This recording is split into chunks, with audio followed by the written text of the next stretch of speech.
আজকে অনেকদিন বাদে পৈতৃক ভিটার পথে। সকালেই ফোন পেয়েছিলাম রহিম চাচার, অর্থাৎ আমাদের পৈতৃক ভিটা যে দেখাশোনা করে তার শরীর খারাপ, তাই অফিস সেরে ট্রেন ধরেছিলাম। হারান্দাকে দেখাও হয়ে যাবে, আবার ওদিকের সব খোঁজ খবরও নেওয়া হয়ে যাবে।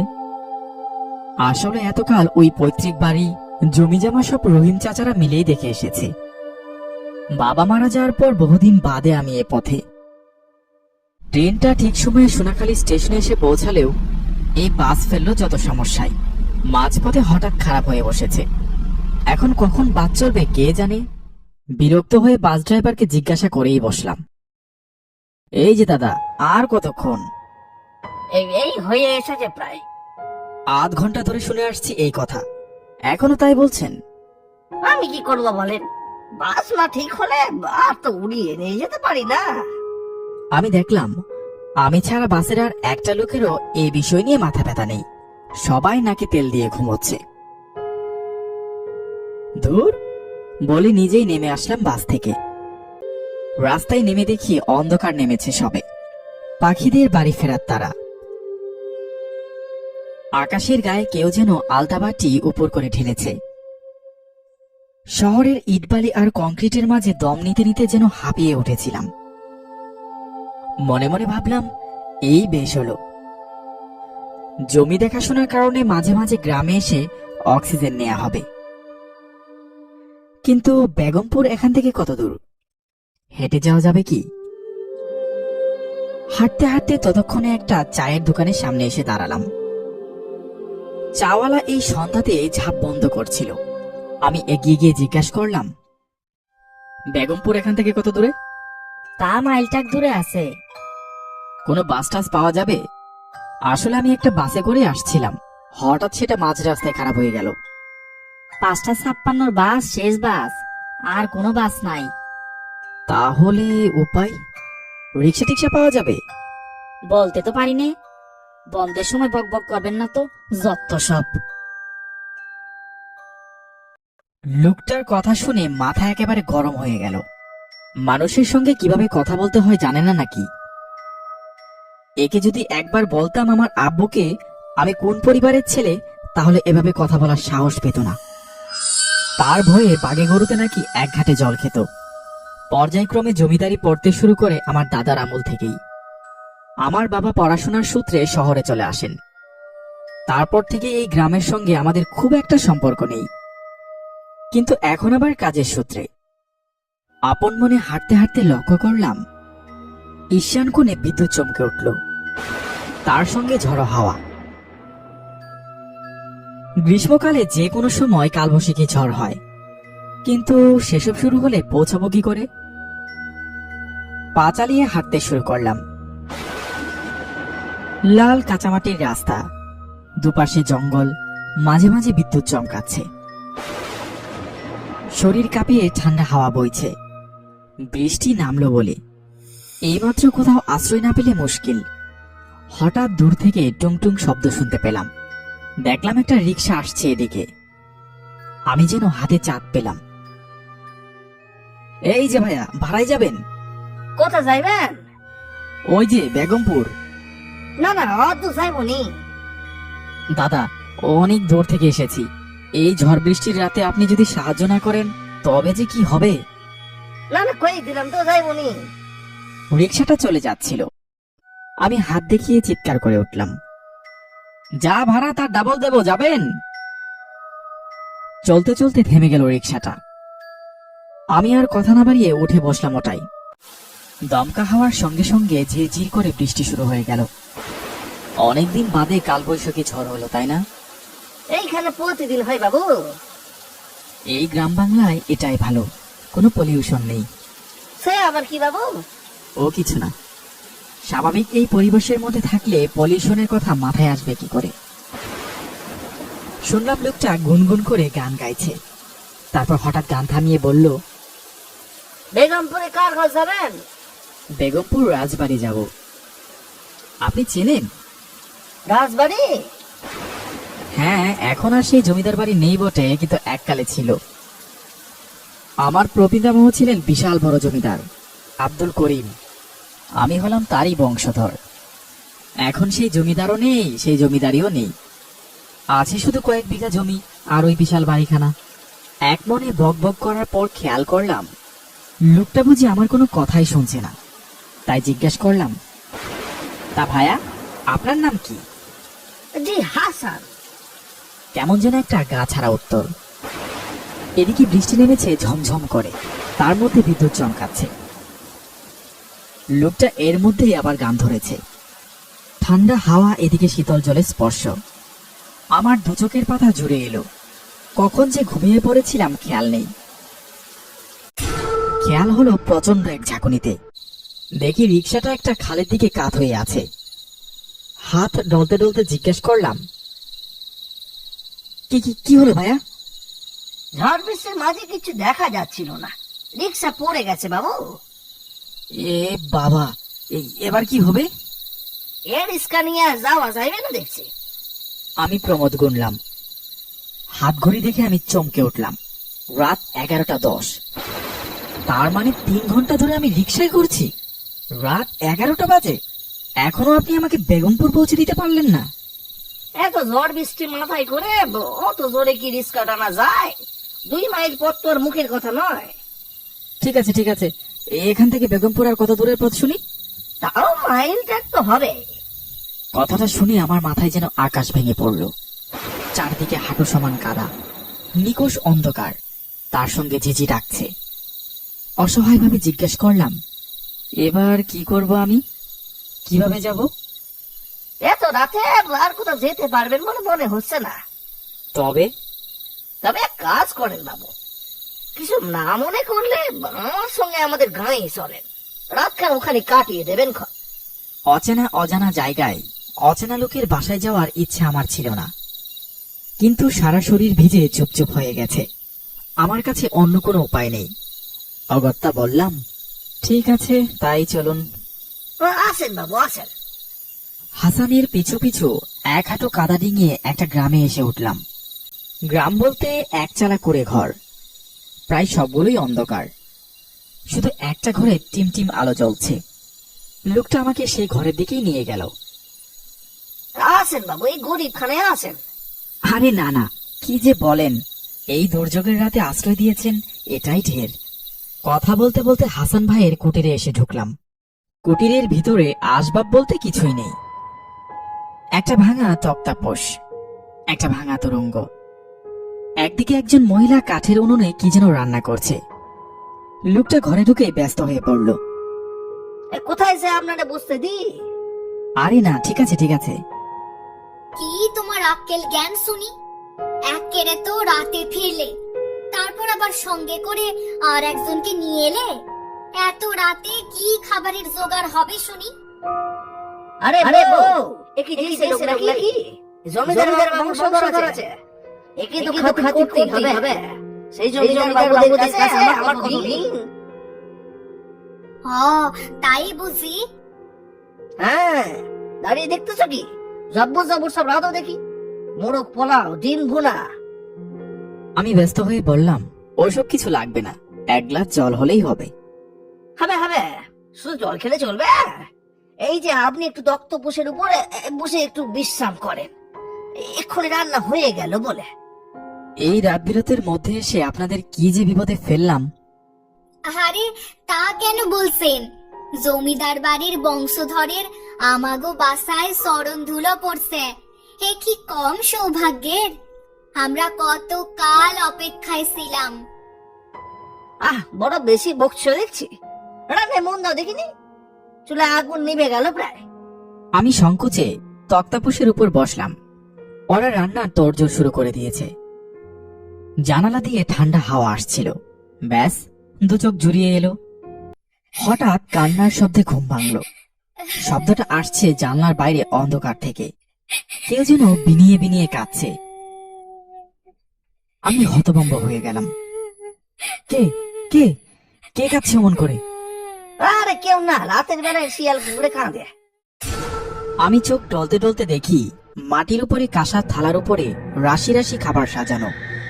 আমি অবাক হয়ে বললাম, এত খাবার এইটুকু সময়ের মধ্যে? হ্যাঁ, আমার বিবির হাতে জাদু আছে। খেয়ে দেখেন একবার। তুমি চুপ যাও তো, ওনাকে খেতে দাও। আমি আর কথা না বাড়িয়ে খেতে বসে পড়লাম। খাবারগুলো অত্যন্ত সুস্বাদু, হাত আমার থামছেই না, একের পর এক পদ খেয়েই চলেছি। কি বাবু, খাবার মুখে দেওয়ার মতো হয়েছে তো? তোফা হয়েছে, এমন খাবার বহুদিন খাইনি। সত্যি ভাবিজের হাতে জাদু আছে। আপনি খেলেই সার্থক বাবু।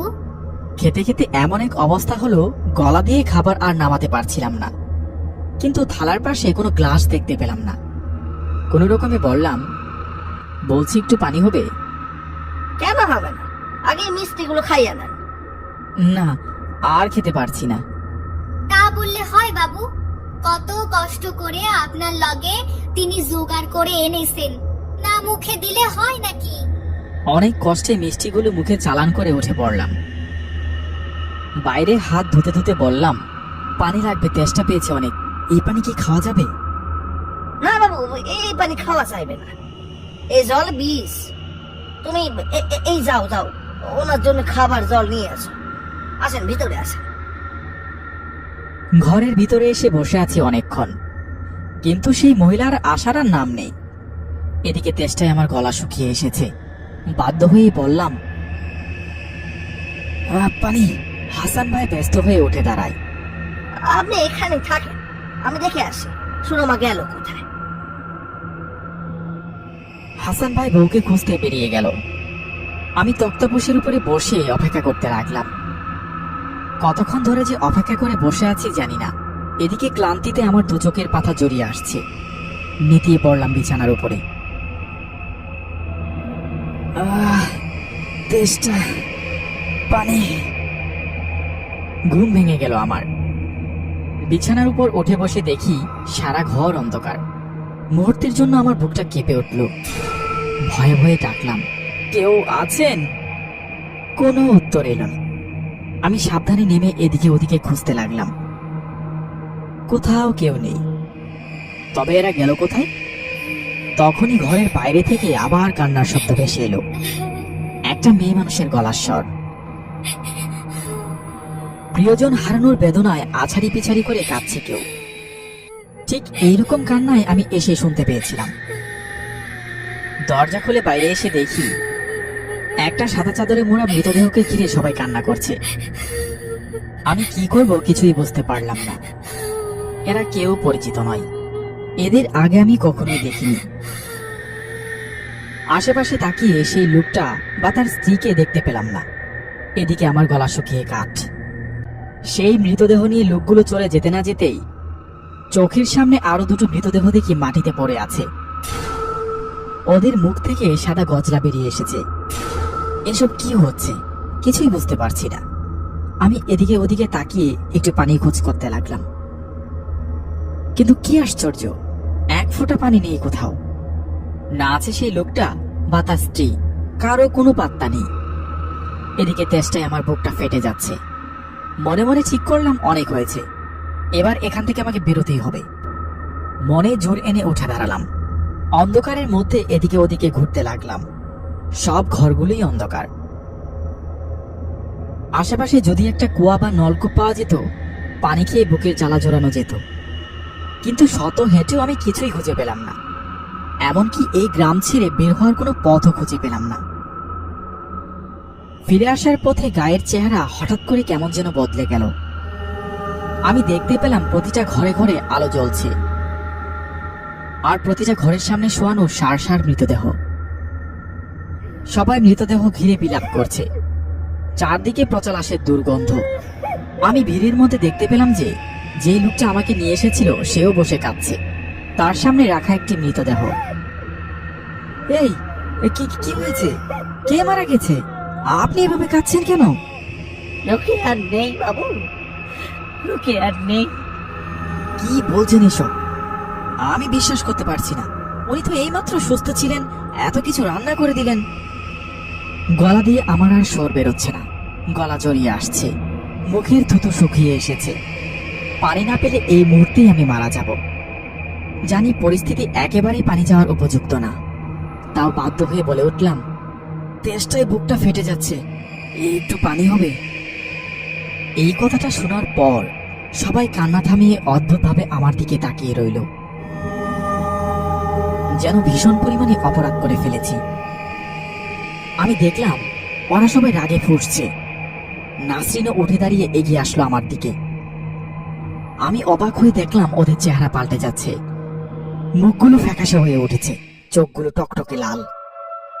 ওরা আঙুল তুলে এগিয়ে এলো আমার দিকে, সমস্বরে চেঁচিয়ে উঠল, সব তোর দোষ, এত লোক মরেছে তোর জন্য, হ্যাঁ তোর জন্য। ওদের দেখতে দেখতে আমার হাত পা অবশ হয়ে গেল। আমি বুঝতে পারছি আমাকে এক্ষুনি পালাতে হবে, কিন্তু পারছি না। মাথা ঝিমঝিম করছে। একটা সময় চোখের সামনে অন্ধকার নামলো। রাজামশাই, দোহাই দোহাই, আপনি এর কিছু বিহিত করেন। এভাবে মূর্তি থাকলে কাকে গ্রাম উজাড় হয়ে যাবে। আমার যা বলার আমি বলে দিয়েছি, আমার শব্দের অনর্থ হবে না। কথাবার্তার শব্দে চোখ খুলে এদিকে ওদিকে তাকালাম। কুয়াশাচ্ছন্ন চারিদিক, বুঝতে পারলাম না কোথায় আছি। তবে চোখ কচলে তাকাতে কিছুটা স্পষ্ট হলো।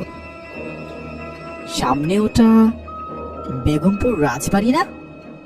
নিজের চোখে বিশ্বাস করতে পারছিলাম না। যে রাজবাড়ি আজ ভগ্নদশা, সেই রাজবাড়ি একেবারে ঝকঝকে সগৌরবে দাঁড়িয়ে আছে আমার সামনে। আর ওই যে চেয়ারে বসা লোকটিকে ভীষণ চেনা চেনা লাগছে। কোথায় দেখেছি ভাবতে গিয়ে খেয়াল পড়লো উনি আমার প্রপিতামহ। কিন্তু এসব আমি কি দেখছি, এ কিভাবে সম্ভব? ওরা নিজেদের মধ্যে কি বিষয় নিয়ে যেন আলোচনা করছে, আমি কিছুতেই বুঝে উঠতে পারছিলাম না। হঠাৎ ভিড়ের মধ্যে থেকে একজন মহিলা হুমড়ি খেয়ে সামনে এসে পড়ল। কথা, আমার ছেলে খুব অসুস্থ, কাল রাত থেকে ভেদ বমি করছে। একমাত্র আপনি ওরে বাঁচাতে পারেন। আমাদের গায়ে গায়ে ওই একমাত্র পুকুরের জলে বিষ আছে। ওই জল খেয়ে আমাদের সকলের আজ এই অবস্থা। গায়ের শেষে আপনার যে সংরক্ষিত ইদারা আছে, তার সে পানি পানি নেওয়ার অনুমতি দেন। হ্যাঁ কথা, অনুমতি দেন, নয়তো নয়তো তেষ্টায় শুকিয়ে মরবো। জল না পেয়ে জাবেদের পরিবার মরেছে। এবছর খরাতে গায়ের নদীর জল শুকিয়ে পাক ধরেছে, ও জল মুখে দেওয়া যেতেছে না।